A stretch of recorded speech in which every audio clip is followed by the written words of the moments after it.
Buat saya di penjara juga. Yang masuk, saya jamin kehidupannya.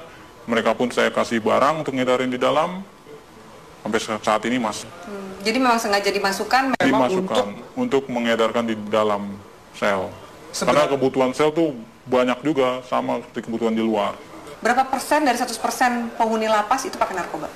Hampir semua ya. Hampir 75%, 80% itu pemakai. Berarti sipir tahu dan kalapas tahu dong? Tahu.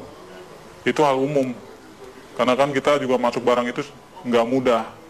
Biasanya itu uang tip atau apa segala macam. Selalu diminta. Berapa biasa minta? Sipir berapa, kalapas berapa? Ya nominalnya masih jutaan ya, belum ratusan juta. Masih jutaan. Misalnya jutaan, sipir tuh dapat berapa sih?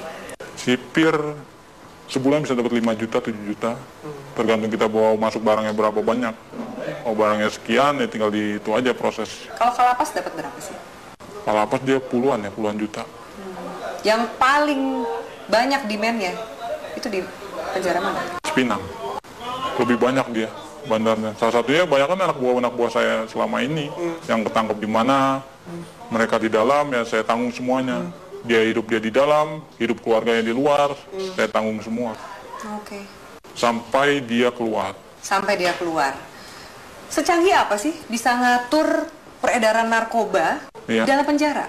Alat-alat mereka canggih dong? Canggih. Mereka alat-alatnya lebih canggih dari pemerintah Indonesia sendiri ya. Masa? Iya. Secanggih apa? Dari mulai telepon, mereka pakai satelit, langsung tembus satelit. Tidak ada lagi lewat operator-operator Indonesia. Mereka semua pakai satelit. Jadi nggak bisa disadap? Nggak bisa disadap. Sangat sulit untuk disadap. Tidak akan ada habisnya Indonesia. Karena Indonesia target terbesar di Asia untuk peredaran. Untuk peredaran. Kenapa Indonesia jadi target? Karena demand yang begitu besar? Demand yang begitu besar. Keuntungannya juga besar. Hukumannya juga ringan. Soal hukuman? Iya. Ringan, berarti nggak mungkin bikin jera. Apa sih yang bikin jera aparatnya? Dari mana sih kemudian kalau misalnya mau ngabisin ini gitu? Dari mana sih? Biasanya kalau main di hakim itu buat main hukuman. Peringanan hukuman, segala macam. Anda bayar? Saya bayar. Dalam bentuk uang atau dalam bentuk barang juga Anda kasih? Uang, biasanya uang. Mereka hanya uang. Kadang barang tergantung hakim. Hakim maunya apa ya kita kasih. Banyak klien Anda yang hakim yang make juga? Ada banyak. Ada 10 orang ada. Bagaimana Anda menggunakan uang yang luar biasa banyak ini? Biasanya Anda menghabiskan untuk apa? Biasanya saya habisin buat pesta-pesta aja. Pesta, saya beli barang, segala macam apa, kebutuhan. Kebutuhan dalam arti ya saya lihat orang-orang kaum-kaum yang kurang mampu juga sebenarnya saya kasih. Beramal juga? Beramal. Tapi kan dari duit seperti itu, duit haram, duit panas. Ya, istilah kata buang sial. Kalau di kalangan ini buang sial, harus. Anda nggak takut ketangkep? Enggak. Karena saya percaya, saya di dalam pun saya dijamin. Dan keluar pun masih ada tempat buat saya. Kecuali hukuman mati ya, mungkin banyak yang kapok. Susah nggak sih keluar dari jaringan ini? Sangat sulit. Karena semuanya itu sudah terpantau oleh bos. Kita pun juga nggak tahu kan anak buah bos seberapa banyak. Yang kita tahu kan hanya segelintir orang yang saya percaya ada 30 orang. Mungkin dari lain ini ada lagi anak buah bos yang mantau saya juga. Bagaimana posisi saya, peredaran saya, perkembangan saya. Oke. Dari Jakarta sendiri, selain 5 bos Anda ini, Iya, ada juga jaringan-jaringan yang lain? ada. Banyak.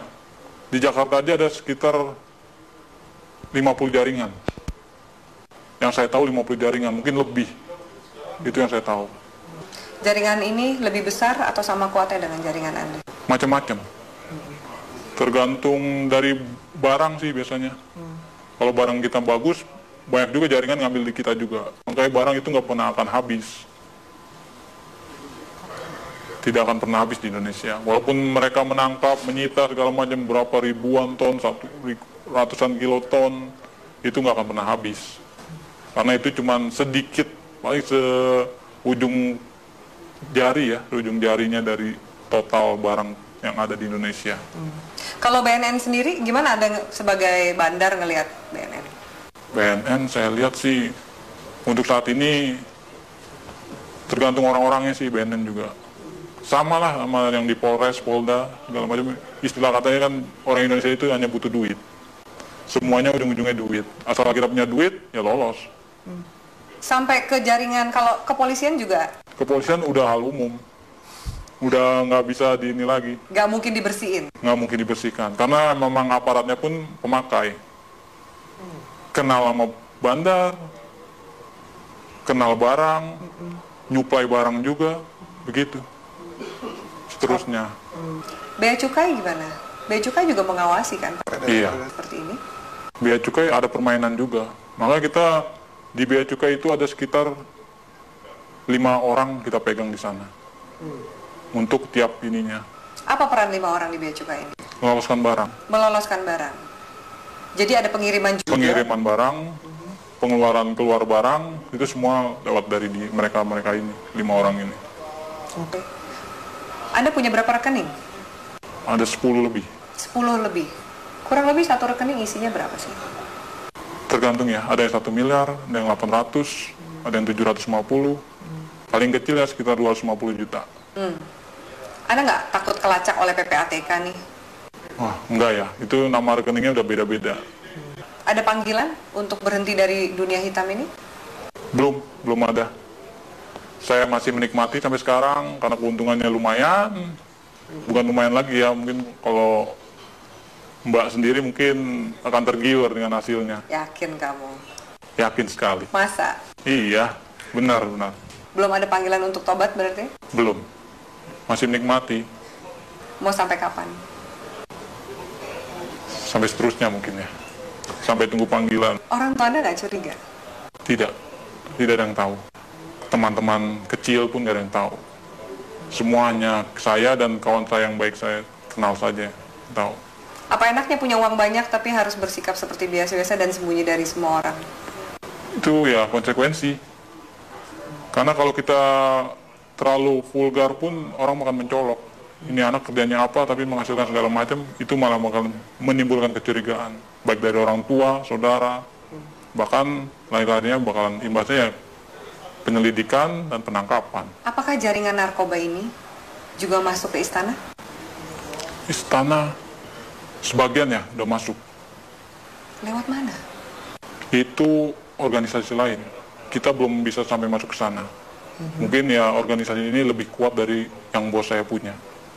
Itu sudah masuk. Ke istana? Ke istana. Oke. Transaksinya besar? Tetaplah bersama kami di Metro Malam pemirsa, karena setelah jeda pariwara berikut, Metro Malam masih akan kembali dengan sejumlah informasi.